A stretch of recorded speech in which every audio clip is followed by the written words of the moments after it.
नमस्कार, मैं वंदना खुराना शंकराणी चैनल में आप सभी का स्वागत करती हूँ। और त्राटकों की इस वीडियोज़ में मैं जिस अभी त्राटक के बारे में बात करना चाह रही हूँ वो शिवलिंग त्राटक है। अब आप सोचोगे कि शिवलिंग त्राटक किस लिए, क्योंकि हमने तो कभी ऐसा सुना ही नहीं। देखिए, होता क्या है कि मैं अपने हर त्राटक में ये कह रही हूँ कि किसी भी एक चीज़ से जुड़ जाओ, किसी भी एक चीज़ से आप जुड़ जाइए, किसी सिंबल से जुड़ जाइए, किसी शब्द से जुड़ जाइए, किसी ध्वनि से जुड़ जाइए, कहीं आप एक जगह जुड़ जाइए और वहाँ खो जाइए, ख़त्म कर दीजिए अपने आप को। जिस दिन आप अपना अस्तित्व समाप्त कर दोगे, जैसे जो हमें जो घमंड है कि मेरा नाम ये है, मेरे पास इतना पैसा है, मेरा ये है, मैं इस जाति का हूँ, मैं मेरे इतना बल है, मेरे इतने लड़के हैं, मेरा ये है वो है, या मेरे इतने सारे फॉलोअर हैं, ये घमंड की बातें हैं। जिस दिन आप अपने अस्तित्व को ज़ीरो कर देंगे, शून्य कर देंगे कि मेरा नाम कुछ नहीं है, कोई नहीं है, मैं कुछ भी नहीं हूँ, नथिंग, मेरा कोई अस्तित्व ही नहीं है, ना मैं स्त्री हूँ ना मैं पुरुष हूँ, मैं बस एक एनर्जी हूँ, एक आत्मा जो इस प्रकृति के सानिध्य में रहने आई है। अगर आप एक सकारात्मक व्यक्ति हैं, अगर आप एक सकारात्मक व्यक्ति हैं तो आप सकारात्मकता फैलाने आए हैं। जो उद्देश्य जीवन का वो क्या है? दो तरीके के लोग मिलेंगे आपको, या 3 तरीके के लोग मिलेंगे, सकारात्मक, नकारात्मक, न्यूट्रल। वो कहीं भी नहीं रहेंगे, वो कभी सकारात्मकता की तरफ लुढ़केंगे, कभी नकारात्मकता की तरफ लुढ़केंगे। इस तरीके के लोग ज़्यादा हैं।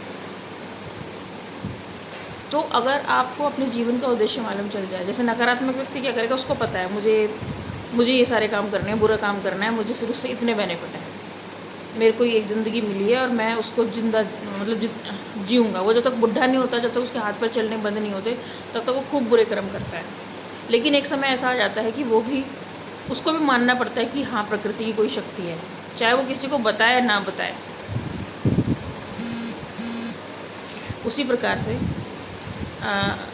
हम जो सकारात्मक लोग हैं, जिनको पता है कि हमें सही करना है, क्या करना है जीवन में, चाहे कितने समाज विरोध हो जाए, दुनिया विरोध हो जाए, कोई भी हमारे अपने विरोधी हो जाए, लेकिन हमें पता है हमें क्या करना है। अगर वो ऊपर वाले की नज़र में सही है तो हम वही करेंगे। उसी को सकारात्मक व्यक्ति कहते हैं। उन लोगों की ज़्यादा ज़िंदगी नहीं होती, क्योंकि उनको इच्छा ही नहीं होती ज़्यादा जीने की। उनको पता है कि मेरा एक निश्चित समय है, उसके बाद मुझे चले जाना है ये शरीर छोड़ के। कोई उनकी लाइफ में आए तो उन्हें फ़र्क नहीं पड़ता, कोई उनकी लाइफ से जाए तो उनको फ़र्क नहीं पड़ता। लेकिन ऐसे लोग बहुत कम होते हैं, मुट्ठी भर लोग होते हैं। और ऐसे लोग, अगर ऐसा गुरु मिल जाए तो बहुत अच्छी बात है। वो आपको जीवन जीने का एक नया आधार दे देगा।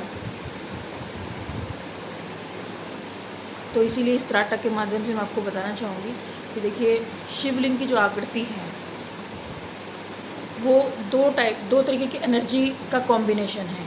एक सिलेंड्रिकल एनर्जी है जो यूँ ऐसे सर्कुलेट होती है, और एक एनर्जी जो यूँ सर्कुलेट होती है, इस तरीके से। दो एनर्जी है, एक बाहर का सर्कल हो गया, एक भीतर का सर्कल हो गया चारों तरफ से। और इसी पे ही ब्रह्मांड की रचना है, इसी एनर्जी पे बेस पे। अब इसको आप माने या ना माने, दो ही एनर्जी है वर्ल्ड में, पूरे ब्रह्मांड में दो टाइप की एनर्जी वर्क करती है। जब दो चीज़ें मिलती हैं तभी तीसरी बनती है। हमेशा आप देखेंगे कोई दो चीज़ें कॉम्बिनेशन होगा तब कोई तीसरी चीज़ बनेगी। और मैं एक स्त्री या पुरुष या शिव या शक्ति या पति या पत्नी, ये जो इनका जो रिश्ता है, ये सबसे पवित्र रिश्ता होता है। यही सत्य होता है, बाकी सब झूठे होते हैं रिश्ते।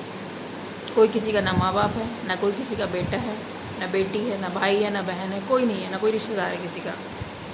सिर्फ एक पति अपनी पत्नी से और पत्नी और अपने पति से जुड़ा हुआ। और ये रिलेशनशिप इस समय बहुत ख़राब चल रहा है, क्योंकि हम सारे रिलेशनशिप निभाने के चक्कर में एक जो अपना एक रिलेशनशिप है वो कभी नहीं निभा पाते सही से। और इसी वजह से बहुत सारे आपस में कलह चलती है। तो वो इसीलिए कि आप दो एनर्जी हो और आप ही इकट्ठा नहीं हो, तो फिर आपका घर किस बेस पे चलेगा। और हर घर में यही समस्या है। सब चीज़ें घर में, पैसा है, सब कुछ है, लेकिन अंडरस्टैंडिंग ही नहीं है, प्यार नहीं है, प्रेम ही नहीं है। क्योंकि जो एनर्जी स्टेबल होनी चाहिए वो एनर्जी स्टेबल नहीं है। देखिए, जो आज आपका पिता है कल को किसी और का बेटा बनेगा जाके, आपको ही पता है, अगर आप पुनर्जन्म में विश्वास करते हैं। जो आज आपका बेटा है, ठीक है, उसने भी मर जाना है, उसने भी चले जाना है, वो भी पता नहीं कहाँ जाके क्या बनेगा, इंसान बनेगा, जानवर बनेगा, पेड़ पौधा बनेगा, क्या बनेगा वो आपको भी नहीं पता। लेकिन अगर आप इस चीज़ को अपने बच्चों को शुरू से ही समझाते चले कि शरीर है, इसको तो नष्ट होना है, हम एक आत्मा है, हम आए हैं, हमारा कोई पर्पज़ है, और हमारा पर्पज़ है प्रकृति के सानिध्य में रह के प्रकृति जैसे कार्य करना, जो प्रकृति सबके लिए करती है। इक्वलिटी, संघर्ष करो, नकारात्मकता से संघर्ष करो। अगर आप अपने बच्चों को ये चीज़ नहीं सिखाएंगे तो वो कभी संघर्ष नहीं करेंगे, वो भागाएंगे, लड़ेंगे ही नहीं, गलत चीज़ों का सपोर्ट करेंगे, सही का सपोर्ट नहीं करेंगे, या चुप रहेंगे। चुप रहना भी गलत चीज़ का सपोर्ट करना है अगर आप चुप रहते हैं तो। यहाँ पे मैं जो बता रही हूँ आपको, शिवलिंग त्राटक, तो आप शिवलिंग ख़रीद के ला सकते हैं, चाहे पत्थर का ले आइए, स्फटिक का बना हुआ ले आइए, आप उसको लाके कहीं भी रख लीजिए घर में। और अब बहुत सारे लोग बोलते हैं शिवलिंग घर में लेने आना चाहिए, ये हो जाता है, वो हो जाता है। जो पूरी ब्रह्मांड ही शिवलिंग पे बेस है, हम जिसके भीतर हैं या जो हमारे भीतर है वो यही चीज़ है, यही एनर्जी है। तो अलग अलग लोगों की अलग अलग राय है, तो जब आदमी अलग अलग लोगों के पास जाता है तो उसका दिमाग ना भ्रमित हो जाता है। तो उससे अच्छा प्रैक्टिकल कर लो, इससे कोई समस्या तो होगी नहीं। एक छोटा सा शिवलिंग ले आइए, वाइट कलर या तो स्फटिक का आता है, ट्रांसपेरेंट कलर होता है उसका, या फिर पत्थर का आ जाएगा, पत्थर का मिल जाएगा, या फिर एक लिंग शिवलिंग जो होता है वो अलग आ जाता है, और जो बेस उसका बेस होता है, शिवलिंग का बेस होता है योनी, वो अलग से मिल जाती है मेटल की। तो ऐसे भी लोग मतलब कंबाइन कर लेते हैं। तो आपको शिवलिंग पे ध्यान लगाना है, ठीक है। ये एनर्जी ऐसे सर्कुलेट होती है, तो आपकी एनर्जी क्या होगी, आपको भी वो एनर्जी कनेक्ट होके आपको मिलेगी। देखिए त्राटक में क्या होता है, हमारा फोकस बनना होता है सामने वाले ऑब्जेक्ट पे। अगर सामने वाले ऑब्जेक्ट मान लीजिए त्रिभुज है, आप उस पर लगा रहे हैं, तो त्रिभुज पहाड़ के जैसा हो गया, और पहाड़ की जो चोंच होती है वो एनर्जी इकट्ठी करती है, फिर किसी उसके ऊपर एनर्जी आती है। तो आपने क्या करा, उस त्रिभुज के जरिए या उस क्रिस्टल के जरिए जो त्रिभुज आकृति का है, आपने वो एनर्जी गेन कर ली। हमें एनर्जी तो गेन करनी है, तो यहाँ इस आकृति से एक सुप्रीम आकृति है जिससे हम एक सुप्रीम एनर्जी को गेन कर सकते हैं। जब आपके आँखों से वेव्स निकलेंगे, वो चलने लगेंगी, उसको ट्रेस करेगी पहले ही। देखिए जब हमारे हे चक्र जागृत हो जाता है तो इसको ये क्या करता है, ये हर चित्र को देखता है, हर आकृति को देखता है, हर रंग को देखता है, फिर उसके ऊपर अपनी एनर्जी फेंकेगा। वो एनर्जी ऐसे घूमेगी, फिर वो एनर्जी कई तरीके से घूमेगी, फिर वो उसके ऊपर एनर्जी एक तरीके से बम्बार्डिंग करेगा, एनर्जी फेंकता ही जाएगा। उसके बाद कुछ टाइम मतलब 1-2 मिनट के बाद, अगर आपका फोकस अच्छा है तो जल्दी 1 मिनट के भीतर वो एनर्जी जाएगी और वहाँ से कई गुना वापस होके वापस आएगी। तो हम जो भी ऑब्जेक्ट कोई भी त्राटक कर रहे हैं, हमेशा उसके सामने एक हमारा लेंस तैयार हो जाता है, वो लेंस जो है उस वर्क करता है, और फिर उसके बारे में इन्फॉर्मेशन मिलती है। कहाँ से, हमारे अपने माइंड से। ये सारी इन्फॉर्मेशन कहाँ है, हमारे खुद के भीतर है, क्योंकि हम ब्रह्मांड की कॉपी है, यानी कि ब्रह्मांड भी इंसान के रूप में है, इंसान के मतलब इस आकृति में। और अगर इसी आकृति में सब कुछ है तो सारी जितनी इन्फॉर्मेशन है वो भी हमारी बॉडी के अंदर ही है। तो हमें इन्फॉर्मेशन लेने के लिए कहीं जाने की ज़रूरत ही नहीं है।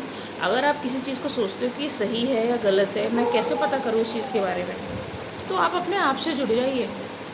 जो चीज़ गलत होगी आपका मन नहीं मानेगा, दिमाग मना कर देगा, ज़रूरत नहीं है इसको, चाहे कितना नुकसान हो रहा है होने दो। लेकिन जो सही चीज़ होगी उसके लिए आपका मन आपको झंझोड़ेगा, आपकी आत्मा झंझोड़ेगी कि नहीं इसको करो, नहीं करोगे तो पछताओगे। तो इस तरीके से आप शिवलिंग की में ला के स्थापना कीजिए, उसकी पूजा पाठ भी करनी कीजिए। लेकिन फिर मैं वही बोलूँगी कि आप अगर उसके ऊपर कोई चीज़ रखेंगे तो वो हमारा जो ये थर्ड आई है वो उसको भी ट्रेस करने लग जाएगा। तो आप उस पर कुछ मत रखिए, उसको जैसे ही उसकी आकृति ओरिजिनल उसको वैसे ही रहने दीजिए। उसके ऊपर कोई कलर वलर कुछ सामान उस पर उस समय मत चढ़ाइए, ठीक है ना। और आप सिर्फ उस पर ध्यान लगाइए। आपको 1 दिन में नहीं, 2 दिन में नहीं, 3 दिन में नहीं, तीसरे दिन तक तो कुछ इन्फॉर्मेशन आपको पक्का मिलेगी। क्या इन्फॉर्मेशन मिलेगी, ये तो प्रकृति जाने और ब्रह्मांड जाने। आपके अंदर जिस इच्छा से आप उसको स्टार्ट करोगे त्राटक, जिस इच्छा से, मतलब एक होता है कि बहुत सारे लोग हैं साधनाएं करते हैं कि हमारे पास बहुत पैसा आ जाए, हमें गड़ा हुआ धन मिल जाए, तो जिस नीयत से वो शुरू करेंगे उस नीयत का परिणाम उसे भुगतना पड़ेगा। आप सिर्फ जुड़ने के लिए कर रहे हो, ब्रह्मांड से जुड़ने के लिए आप त्राटक स्टार्ट कर रहे हो, तो अब ब्रह्मांड आपको आपके हिसाब से इन्फॉर्मेशन देगा, लेकिन उससे पहले वो आपके अंदर की नेगेटिविटी हटाएगा। आपका मन छिन्न भिन्न सा होने लग जाएगा, या आपका मन नहीं लगेगा, या शुरू में, क्योंकि नकारात्मकता जब निकलेगी तो अजीब सा आपके साथ होगा, लेकिन आपकी बॉडी में जहाँ जहाँ ब्लॉकेज है वहाँ ठीक होने लगेगा। हो सकता है बॉडी के किसी पार्ट में दर्द भी हो। दर्द का मतलब है, इसका मतलब एनर्जी वहाँ वर्क कर रही है। दर्द का मतलब ये नहीं है कि कुछ दिक्कत हो गई है शरीर में। और आपको वैसे ही चौकड़ी मार के बैठ के ही रुद्राक्ष को देखना है। 10 मिनट, 15 मिनट, आधा घंटा, 1 घंटा, जितना बढ़ा सकते हैं इसको बढ़ाइए, लेकिन धीरे धीरे बढ़ाइए, क्योंकि अगर आपको आदत नहीं है तो। हमें सिर्फ अपने अंदर की जो ऊर्जा है, देखिए मिसाइल चलती है, फटती है, वो भी एनर्जी है, लेकिन वो फट के ख़त्म हो जाती है। लेकिन हम खुद मनुष्य अपने आप में इतनी बड़ी मिसाइल है जो बिना फटे बहुत सारे लोगों को मार सकता है, जीवन दान भी दे सकता है और ख़त्म भी कर सकता है, सिर्फ देखने मात्र से। लेकिन उतनी बड़ी पावर के लिए आपको बहुत मेहनत करनी पड़ेगी। लेकिन ये तभी होगा जब आपके अंदर ये इच्छा ही नहीं रहेगी कि मुझे किसी को मारना है। ये मिलेगी तब आपको, जब आप सही गलत में फैसला करना सीख जाएंगे कि ये सही है और ये गलत है। क्योंकि अगर आप, एक होता है ना चालू व्यक्ति कि मैं अभी ले लूँ कोई शक्ति, अभी ले लूँ और बाद में मैं इसका मिसयूज करूँगा, तो कभी नहीं। आपसे ज़्यादा प्रकृति अलर्ट है, जिसने ये पूरा ब्रह्मांड बनाया है, पूरा, जिसमें कोई सेंध नहीं लगा सकता। हर चीज़ प्रीफिक्स है, पहले से ही तय है, अब ये होने वाला है, अब वो होने वाला है। तो आप कितने कोशिशें कर लें, नष्ट तो कोई चीज़ नहीं कर सकते, क्योंकि आप कुछ करोगे उस तीसरी कुछ बन जाएगा, क्योंकि वो पहले से तय है कि ये चीज़, मान लो आपने लकड़ी में आग लगाई, तो ये पता है, पहले से तय है कि उसकी राख बननी है, और उसमें से कोई गैसें निकलेंगी तो वो वातावरण में चली जाएगी, ये पहले से तय है। आपने कुछ नया नहीं किया और आप कुछ नया करने वाले भी नहीं हो। जो घटनाएं आज, चाहे कितनी हीनियस क्राइम घट रहे हैं या अच्छे से अच्छा लोग काम कर रहे हैं, ये पहले से होते आ रहे थे, लेकिन ये कहीं ना कहीं छोटे लेवल पे थे। एक होता है ना कि चलो एक आदमी ने पूरी ज़िंदगी में 1 अपराध किया, 2 अपराध किए, फिर एक लेवल आता है कि उसको अपराध करने में बड़ा अच्छा लगता है, तो वो अपराध करते चला जाता है। तो इस तरीके से कर्म है ये आपके, कि आप किस तरफ आपको जाना है, आप रास्ता तय करिए और उस पर आगे बढ़ते जाइए। अगर आपको कोई चीज़ समझ में नहीं आ रही है तो आप मुझे व्हाट्सएप पे कांटेक्ट कर सकते हैं, या आप कमेंट बॉक्स में लिख दीजिए, मैं आपको आगे का रास्ता बता दूँगी। क्योंकि मैं सिर्फ एक मार्गदर्शक हूँ, मैं आपको सलाह दे सकती हूँ और आपको रास्ता दिखा सकती हूँ, चलना तो आपको पड़ेगा ही। इसी के साथ वीडियो समाप्त करती हूँ। वंदे मातरम।